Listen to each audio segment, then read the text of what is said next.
Esse é o meu primeiro vídeo mostrando a minha prateleira de filosofia. Foram livros que eu juntei ao longo de vários anos, desde que eu era adolescente, especialmente depois que eu saí da faculdade.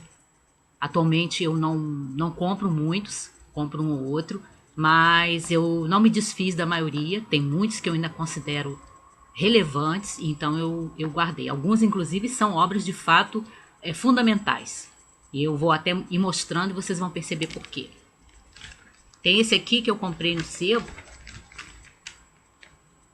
que já saiu não sei quantas edições, mas eu comprei numa edição bem velhinha, não tem nem a capa de trás, por isso que eu estou conservando a capa que eu botei.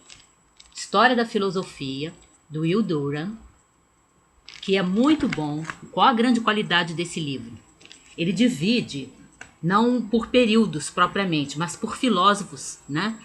Aí a grande qualidade é que o Will Durant tem uma linguagem muito fácil, ele traduz para a gente vários filósofos, vários pensamentos, vários representantes de escolas filosóficas que são muito difíceis. Eu já tentei ler o Kant e eu acho ele de fato um osso duro de roer, mas um capítulo assim com várias introduções para preparar a gente para o Kant, o capítulo sobre o Kant, a parte que o Durant dedica ao Immanuel Kant nesse livro é exemplar, porque ele destrincha o pensamento do Kant para a gente.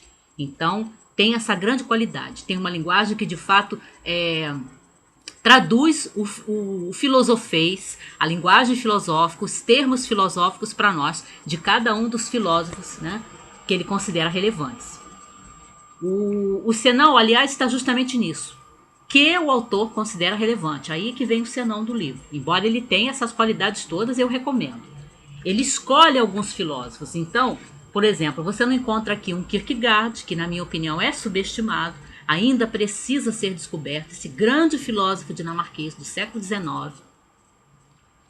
Você não tem toda a filosofia da Idade Média, porque o Will Durant tem um certo preconceito, então ele considera que é tudo teologia. Aí você não tem Anselmo de Cantuária, você não tem Tomás de Aquino, você não tem Boaventura. Enfim, aqueles filósofos todos, Guilherme de Ockham, você não tem. Você tem uma pincelada muito rápida do pulo que ele faz da filosofia clássica, né? Platão, Aristóteles, a escola estoica, os epicuristas, para o começo da Idade Moderna, que aí ele vai pegar o Francis Bacon, já na época da Renascença. Então tem esse defeito, ele ignora completamente a filosofia medieval, porque para ele é tudo teologia, e aí ele não aproveita as coisas valiosas que tem, né? Mas é bom, é de fato uma linguagem boa, uma linguagem muito clara, e ele tem esse capítulo do Immanuel Kant, que na minha opinião vale o livro inteiro. Se você não comprar por nenhuma razão, compre pelo menos porque ele traduz o Immanuel Kant pra gente. Aí, quando eu falo desse livro do Durant, eu sempre falo desse aqui, para complementar aquilo que o Durant não coloca, porque nesse livro de História da Filosofia,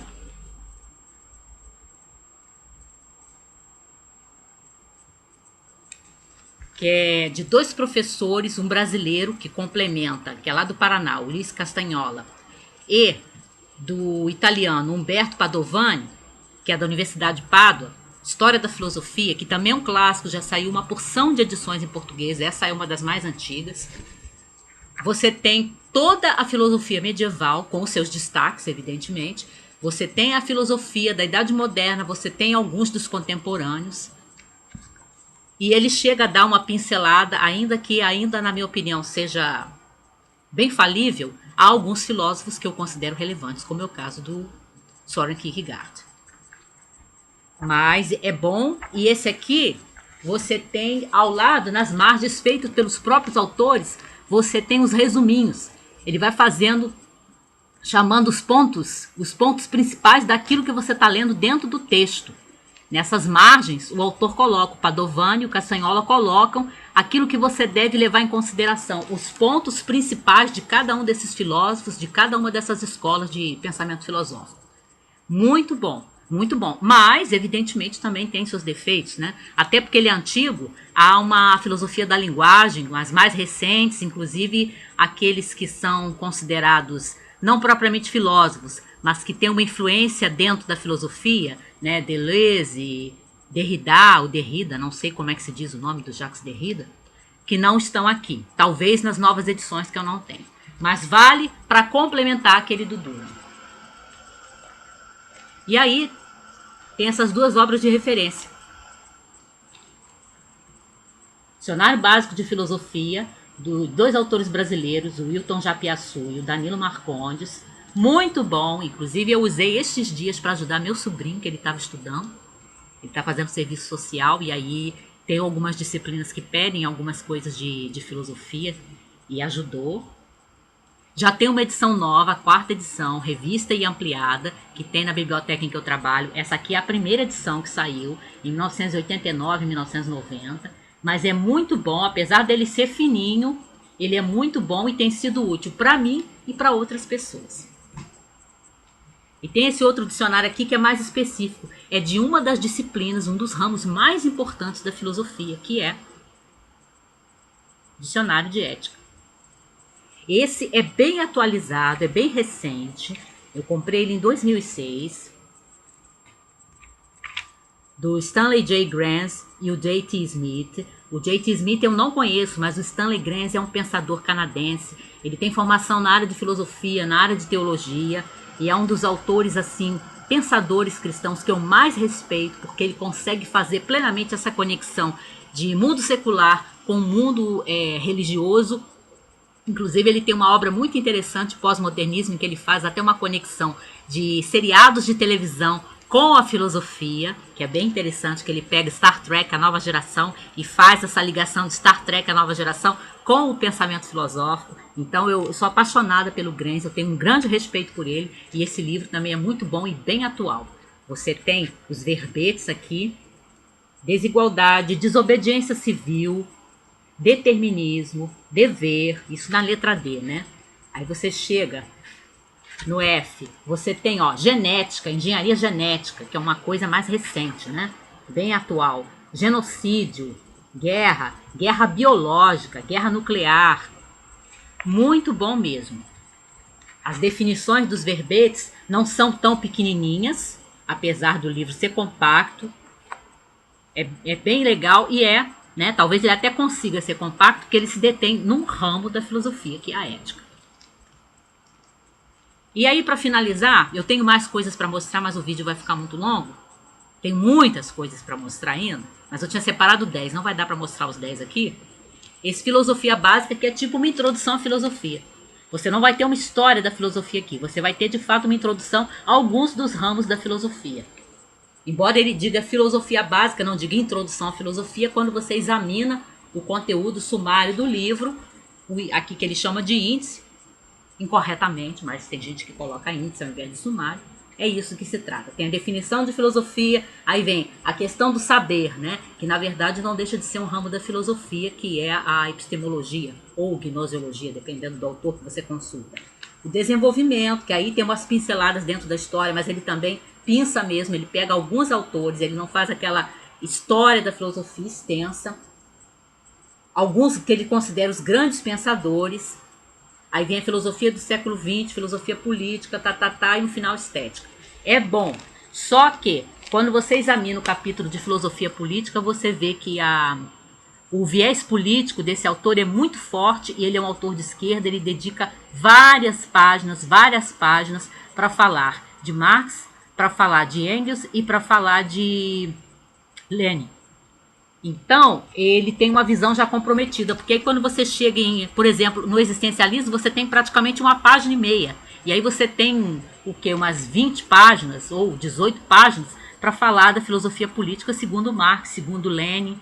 Então, ele é tendencioso, né? Ele coloca a sua visão muito dentro do livro. Não é um livro imparcial. É bom, mas leia com cautela, né? Preste atenção. E esse aqui, que dos de introdução à filosofia, é o meu favorito. Introdução à filosofia, que embora ele diga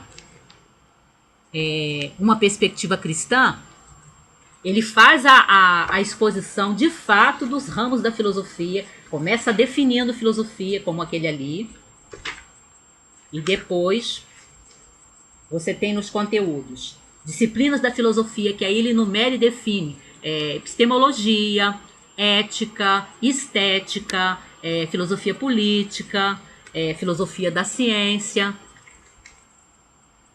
E aí ele dedica a maior parte dos capítulos, a segunda parte do livro, né? O primeiro é essas definições. O que é o conhecimento? Que aí ele vai falar. Podemos conhecer? Como podemos conhecer? Como percebemos o mundo exterior? Como são justificadas as crenças? São os capítulos dessa parte toda dedicada à epistemologia, né? A terceira parte, o que é a realidade? Que aí ele vai falar de outro ramo, que é a metafísica. A realidade é una ou múltipla? O relacionamento entre mente e corpo? O homem é livre? O homem sobrevive à morte? Existem outras mentes? O que é verdade? Na quarta parte, o que é realidade ulterior? Que aí ele vai falar de filosofia da religião, o relacionamento entre fé e razão, o que se quer dizer com Deus, Deus existe, como podemos falar acerca de Deus, o problema do mal, podemos ter experiências com Deus. E a quinta parte, que é ética, né? Que aí ele vai inclusive fazer a distinção entre o que é ética e o que é moral, que são coisas diferentes e que às vezes a gente confunde, pensa que é a mesma coisa.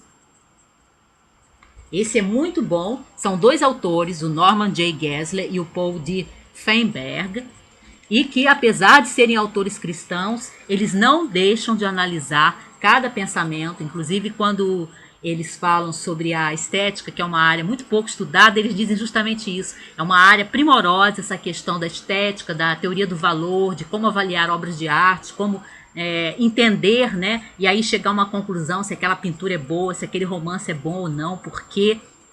E aí eles dizem que é um ramo fascinante da filosofia, mas muito pouco estudado. E aí eu me senti consolada, porque eu também acho isso. Eu acho a estética um ramo subestimado da filosofia, infelizmente. E o resto a gente mostra nos próximos vídeos.